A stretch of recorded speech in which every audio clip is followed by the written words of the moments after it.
74. Morgan cai e eu caio junto com ele, os ouvidos gritando uma nota na tessitura de uma coloratura enquanto Jack tenta me pegar por baixo dos braços antes que eu bata no chão. Ela é forte, ou pelo menos era, mas a gravidade vence o jogo. Atinjo o piso com uma pancada que sinto mas não ouço, e percebo que estou segurando alguma coisa.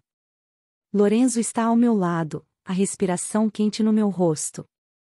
Vejo sua boca se movendo enquanto ele abre meus dedos, soltando o aço volumoso. Relaxe. A palavra sai como se ele estivesse falando embaixo d'água, mas dá para distinguir cada som. Ele trava de novo a pistola de Petrovski com o polegar, usa a camisa para limpar o cabo e o gatilho e a devolve ao soldado que está inclinado sobre Morgan, olhando o sangue brotar no peito dele. Uma poça escarlate e nauseante mancha o chão de ladrilhos brancos. Onde você aprendeu a fazer isso? Pergunto a Lorenzo. A pergunta soa como: sempre faz isso? 2 anos no exército italiano. Eles ainda têm alistamento. Depois, mais sério, pergunta: está ouvindo? Um pouco. Você vai ficar com os ouvidos zumbindo um tempo. Talvez 1 hora. Mas vai melhorar, acredite. Machuquei ele, não foi? Lorenzo olha por cima do ombro, para onde Morgan está caído. É. Pode-se dizer que sim. As palavras ainda estão abafadas, só que ligeiramente mais inteligíveis. Precisamos tirá-lo daí. Jack já pensou nisso. Está parada junto à porta com Lynn, Isabel e uma braçada de paletós e jalecos, deixados pelos homens quando evacuaram a sala. Ela toca no meu braço e depois sinaliza para o chão, onde Morgan está caído, aponta para si mesma e faz círculos com o dedo. É menos elegante do que a linguagem de sinais estruturada que Lynn e Lorenzo usam, mas entendo. Jack vai cuidar da coisa sangrenta no canto.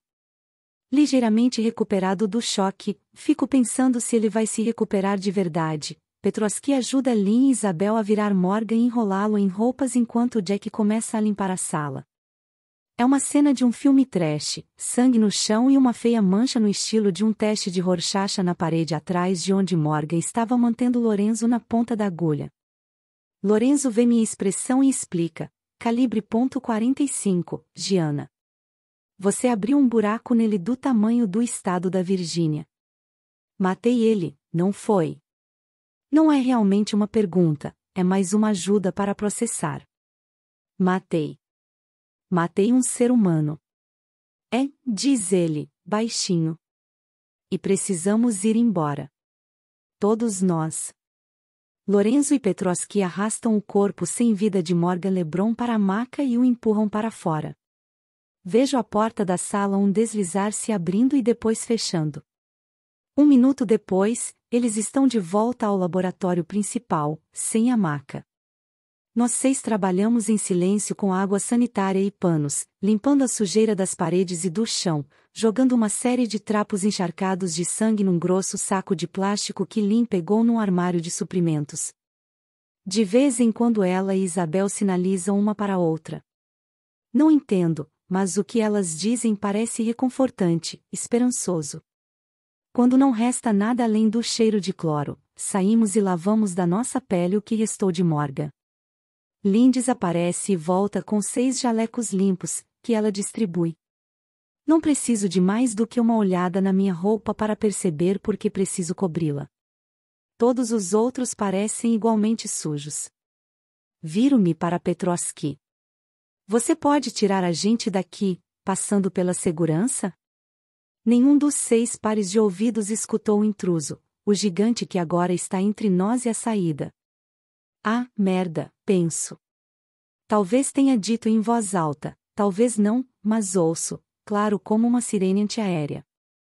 O homem que entrou em silêncio no laboratório é a última pessoa que quero ver, e a que fiquei vendo durante toda esta semana, sempre quando não espero, como se sua única tarefa fosse nos vigiar. Paul. Agora percebo que talvez essa fosse a tarefa dele o tempo todo. Deixem tudo e venham comigo, ordena ele.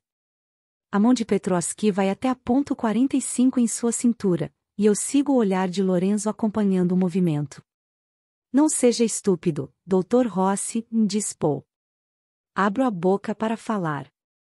Não sai nada. Paul olha para o soldado parado entre ele e o resto de nós. Parece que um olho permanece fixado na arma enquanto o outro examina nosso grupinho de rebeldes. Ele avança, tira a ponto 45 do coldre e empurra a trava. Melhor eu ficar com isso por enquanto. Assentindo para Petrovski, ele continua, primeiro você. Depois o Dr. Rossi. Senhoras, em fila, como na escola. E não digam uma palavra. Nós obedecemos e Paul segue atrás, pela sala dos chimpanzés. Junto à porta dupla, ele instrui Petrovski a abri-la e nós caminhamos a curta distância do laboratório até o elevador de serviço. Ele já está aberto. E dentro há um rosto que eu reconheço como uma mãe reconhece o próprio filho. 75.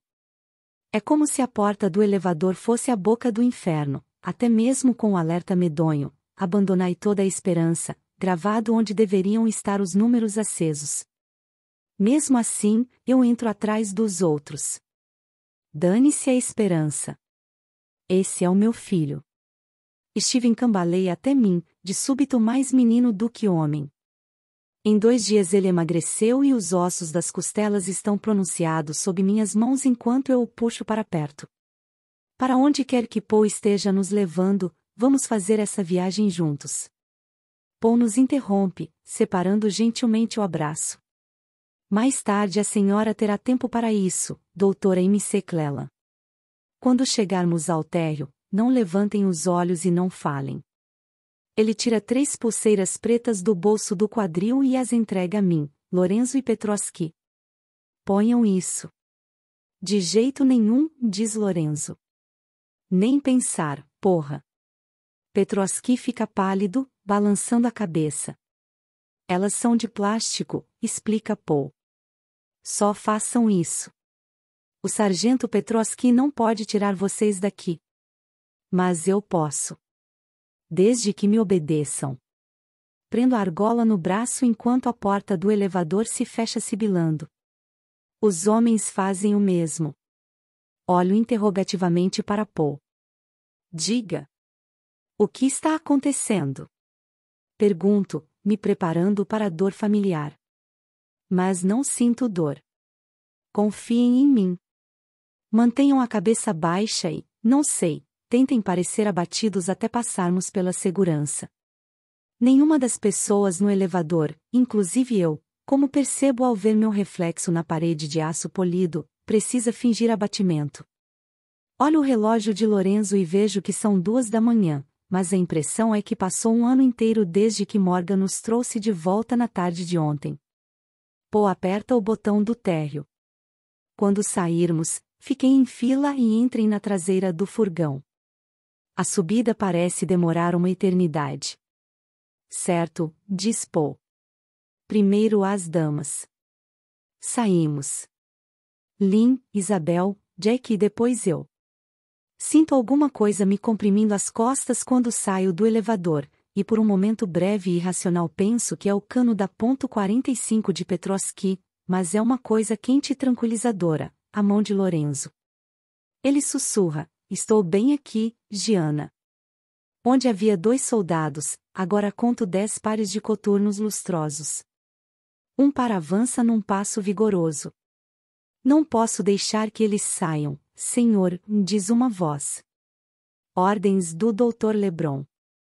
Estou doida para responder que o Dr. LeBron não vai dar nenhuma ordem num futuro próximo ou distante, se bem que ele pode fazer algumas requisições de gelo enquanto queima no inferno. Me pego sorrindo e mordo o interior da bochecha. Paul, bem à minha frente, balança um envelope de aparência familiar. No canto superior direito está o brasão presidencial. No canto esquerdo, onde ficaria normalmente um endereço de remetente, há um P maiúsculo em relevo prateado. Diga isso a ele, ordena Paul, entregando o envelope. Há um farfalhar ansioso de papel enquanto o envelope é rasgado e a carta dentro é desdobrada. Forte Miade, diz o soldado. Sei. Certo, o senhor sabe aonde ir, então, numa voz mais carrancuda, fiquem de lado, homens. Deixem que eles passem. Sussurros circulam ao meu redor. Essa não é a médica? Ei, é o garoto que apareceu na televisão ontem à noite. Acho que eu a conheço de algum lugar. Maldição, 7 hoje. A citação de Burke me vem à cabeça, a mesma que Steven parafraseou quando os homens foram pegar Julia King. A única coisa necessária para o triunfo do mal é que os homens bons não façam nada. Enquanto passamos pelas fileiras de coturnos, ouvindo os sussurros e murmúrios desses homens, não sei se sinto nojo ou pena. Talvez uma mistura das duas coisas. Lorenzo é o último a subir no furgão e ocupa um lugar ao meu lado no banco. Antes que Paul nos tranque, noto uma desconfortável ausência de janelas ou de uma maçaneta interna na porta traseira. O terror se esgueira para baixo da minha pele quando o motor é ligado, e me pergunto se nós não acabamos de ser enganados. Todo mundo está bem? Pergunta uma voz. É masculina, suave e baixa. É familiar, mas não consigo situar o timbre. Acenda as luzes, Christopher. A voz é bastante familiar. Quando as luzes se acendem, iluminando não 7, mas 9 rostos, vejo por quê. Dale e Sharon estão conosco no furgão. Estendo a mão e pego a de Sharon, apertando-a. Ela aperta de volta. Minha vontade é me jogar nos braços dessa mulher que mal conheço. Mais tarde teremos tempo para isso, diz ela. Sharon, querida, comece a trabalhar nas pulseiras, pede Dale, apontando para as que estão nos pulsos de Jack, Lynn e Isabel. Você se lembra de como fazer? Sharon revira os olhos. Eu fiz nas nossas meninas, não fiz? Depois, dirigindo-se a mim, ela acrescenta, homens. Acham que são os únicos especialistas. Ela dá um beijo no marido. Não se preocupe, querido. Amo você até sua morte. Talvez até um pouco depois disso. Ela trabalha no contador de Jack com a mesma firmeza de Lynn fazendo trepanação na chimpanzé. Talvez você receba um pequeno choque, garota, mas não diga uma palavra se não quiser que nós duas caiamos de bunda. Dale é bom, mas a chave dele não é a mesma daqueles capangas que colocaram isto. Tudo bem. Preparada? Jack assente, depois olha nos meus olhos. Pronto! Exclama Sharon, triunfante, e vai até Lynn.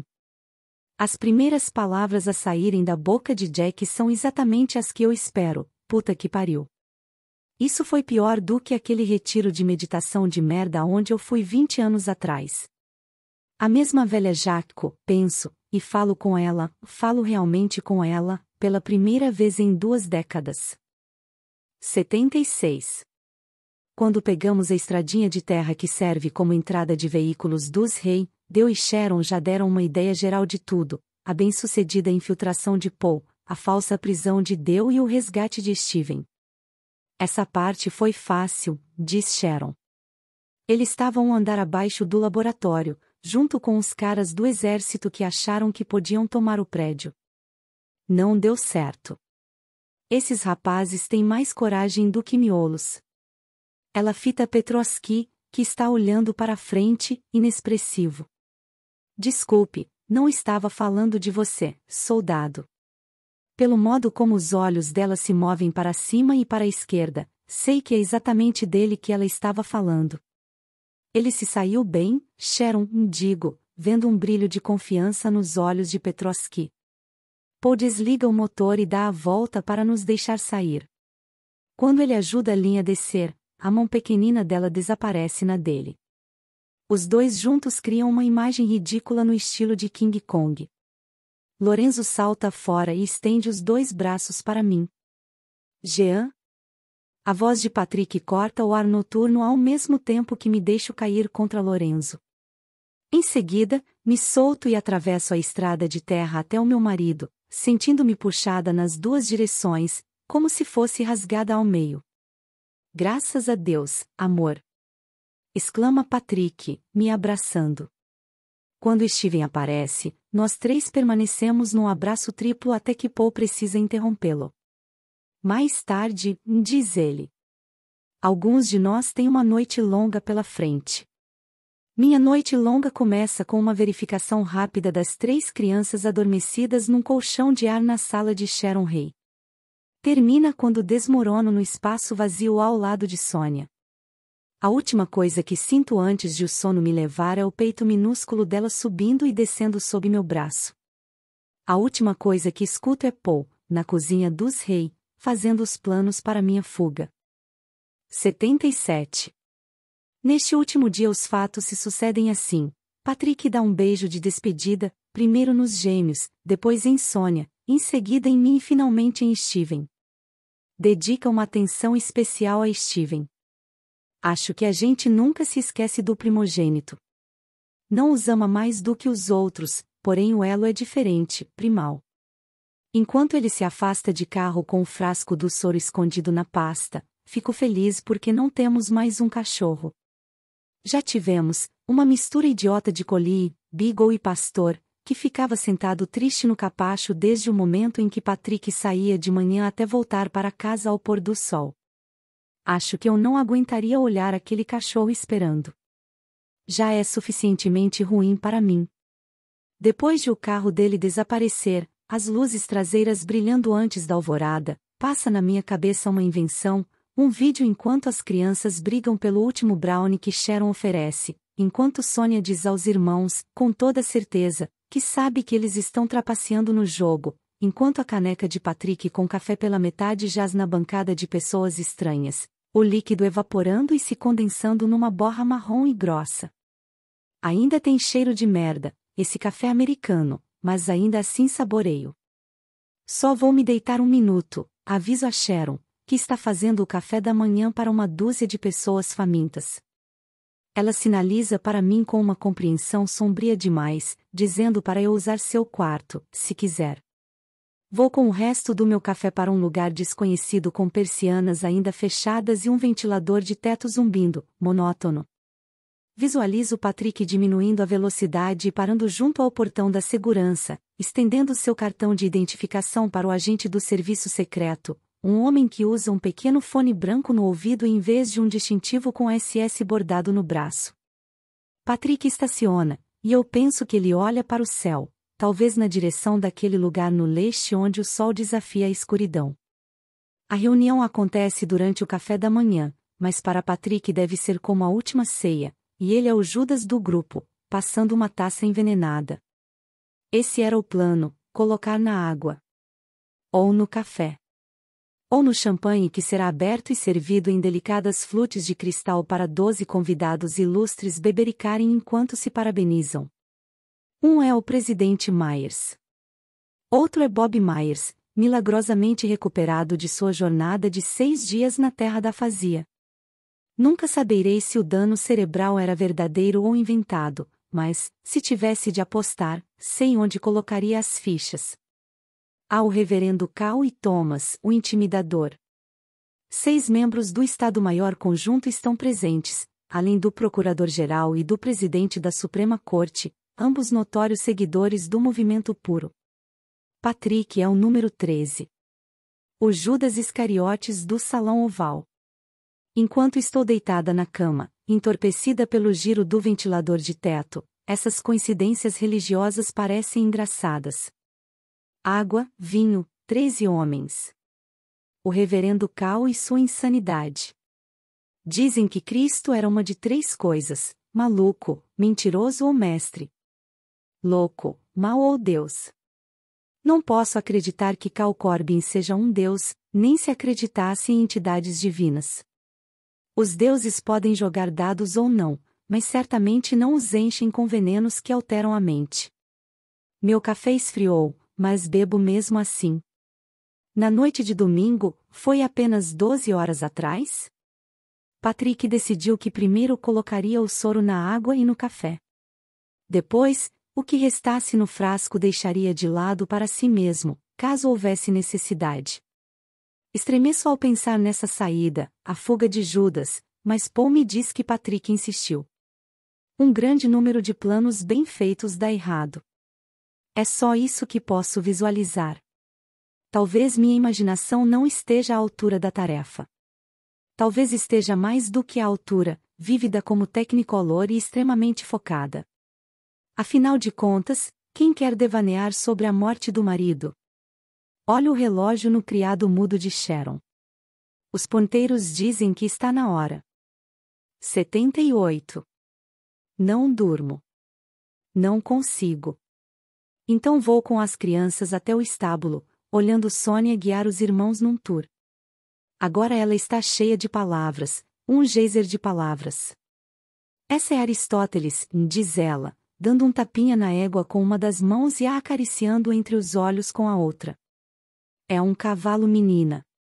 Apesar de Aristóteles ter sido um homem. E é minha predileta. Sharon falou que ela é super inteligente. Enquanto Sônia distribui pedaços grossos de cenoura, instruindo os garotos exatamente sobre como manter as palmas das mãos abertas e deixar a égua pegar o legume sem arrancar alguns dedos junto, tira o celular de Sharon do bolso e digita um número. O recepcionista não fica empolgado com minha mudança de planos. Senhora M.C. Cleland, diz ele, a voz anasalada como a de Morgan. Doutora M.C. Cleland, corrijo. Ele não pede desculpas, apenas continua com o sermão. Nós marcamos esses exames com antecedência por um motivo. A senhora deveria estar aqui há 1 hora. Não sei se poderemos encaixá-la até, ouço papéis farfalhando. O mais cedo que temos é na semana que vem. Não faz mal. Não vou fazer o exame. Então desligo. Vem, mãe. Chama Sônia. É sua vez de dar comida a Aristóteles. Se Aristóteles comer mais cenoura, a senhora Sharon vai ter um problema. E adivinha quem ela vai pedir para limpar o cocô? O nome certo é Strume, mãe. Sônia parece absolutamente em êxtase com a ideia de passar uma tarde tirando bosta de cavalo. Bom para ela, penso. Posso ser veterinária quando crescer? Talvez. Mas precisa estudar muito. Acha que consegue? Você conseguiu, mãe, fala Steven. Acho que meu coração pode explodir, e sei que tomei a decisão certa. Vou voltar para casa, está bem? Digo, e saio enxugando as bochechas com as costas das mãos. O lado esquerdo queima, mas não tanto, desde que Lynn refez o curativo. Mesmo assim, o sal arde. Lorenzo está sentado no para-choque traseiro do furgão. E então? Pergunta ele, quando chego perto. Não posso ir sem as crianças. Paul diz que você precisa ir.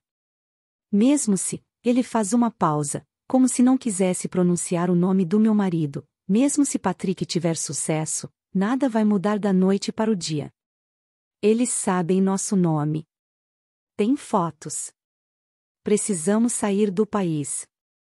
Onde está Paul, afinal? Indago, mudando de assunto. Minha decisão está tomada. Preciso de 6 passaportes, e não de um. Foi com seu marido, responde Lorenzo. E depois, erguendo os olhos. Por falar nele. O carro de Patrick vem na nossa direção feito um trem descarrilhado, derrapando até parar perto do furgão. Uma nuvem de poeira se espalha enquanto a porta do motorista se abre e Paul desce. A porta do carona não se abre. Cadê Patrick? Questiono. Onde ele está? Paul responde gritando para Lorenzo. Ouço todas as outras palavras, vá. Lynn, estanque. Sangramento. Tentei. Ajudar. Não. Tempo. Meu cérebro completa o restante e abro a porta de trás, acertando a lateral do furgão. O som é uma pancada surda. Dentro de mim há gritos, um grito longo e final que se estende e se esvai em nada. O que aconteceu com ele? Pergunto, mas nem era necessário. 79. Planejei o enterro de Patrick como um evento discreto, mas olhando em volta, para o grupo de homens e mulheres na pequena fazenda dos Rei, percebo que meus esforços foram em vão. Vizinhos que eu não achava que se importavam estão aqui, inclusive Olivia e Evan King. Julia também, claro. Ela e Steven estão conversando com um ar hesitante de crianças amedrontadas, o que, eu sei, é o que os dois são. Alguns poucos amigos vieram de carro da costa oeste, já que as viagens aéreas foram interrompidas temporariamente. Todo o país está em meio a uma transição caótica graças a Patrick. Em muitos sentidos, eu ainda o amo. Em muitos sentidos, lamento sua morte. Os rádios e as televisões ficaram mudos nos primeiros dias, e os jornais estão publicando matérias velhas. Washington está mais trancada do que um cofre de banco. O furacão do terror pode ter acabado, mas todos sabemos que a tempestade vai permanecer por um tempo. Todos sabemos que ainda não estamos em segurança. Mas Dale e Sharon decidiram ficar, e Jack vai permanecer na fazenda para ajudar com a resistência, para tirar o entulho e reconstruir. Eu também vou ficar, afirmo depois de enterrarmos Patrick. Eu quero. Ela me trata com a mesma mão pesada de sempre, de quando éramos jovens e idiotas. Ou quando eu era idiota. Não creio que Jack algum dia tenha sido idiota. Você precisa ir, retruca Jack. Agora mesmo. Quando tento protestar, ela põe a mão na minha barriga. Você sabe que precisa, Gianni. Ela está certa, claro. Jack sempre esteve certa com relação a algumas coisas. Ela me abraça, agora magra e musculosa devido ao trabalho físico, e no abraço eu sinto tudo. Gratidão. Orgulho. Perdão. Não mais uma bolha ao meu redor. Vá, garota. Seu homem está esperando, diz ela, e me solta. Meu homem. Parece cedo demais para pensar em Lorenzo como meu homem, meu amor. Mas sinto sua mão na minha cintura, às costas, enquanto ele me leva para a casa da fazenda. O gesto é simples e complexo ao mesmo tempo. Parte de mim quer dar meia volta, correr para o monte de terra onde Patrick está enterrado, só que não faço isso. Fico com Lorenzo e reúno as crianças, pedindo para começarem a fazer as malas.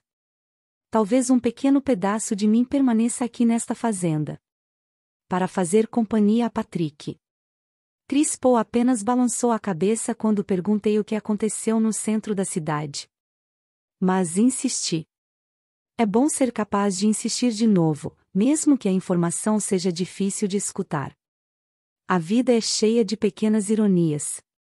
Assim, o fato de que Morgan LeBron, o merdinho incompetente em quem dei um tiro apenas alguns dias atrás, foi a causa da morte de Patrick me surpreendeu menos do que deveria. Eu não estava lá dentro, disse Paul, os olhos examinando um torrão de barro entre os sapatos. E o senhor, e Patrick, saiu correndo pela porta lateral como um javali selvagem que sente cheiro de sangue fresco. Assenti, deixando claro que ele podia continuar. Paul pisoteou o torrão de barro, girando o bico do sapato até não restar nada além de terra solta. Tudo o que ouvi foi tranquem. Tranquem, e alguma coisa sobre o memorando de Morgan. Bom, isso não é verdade. Outra bolota de barro sofreu sob o bico da bota esquerda de Paul. Eu ouvi tiros. Você sabe como eles sempre têm aqueles caras no telhado da Casa Branca? Aqueles que ninguém nunca vê? Sei. Acho que foram eles que atiraram.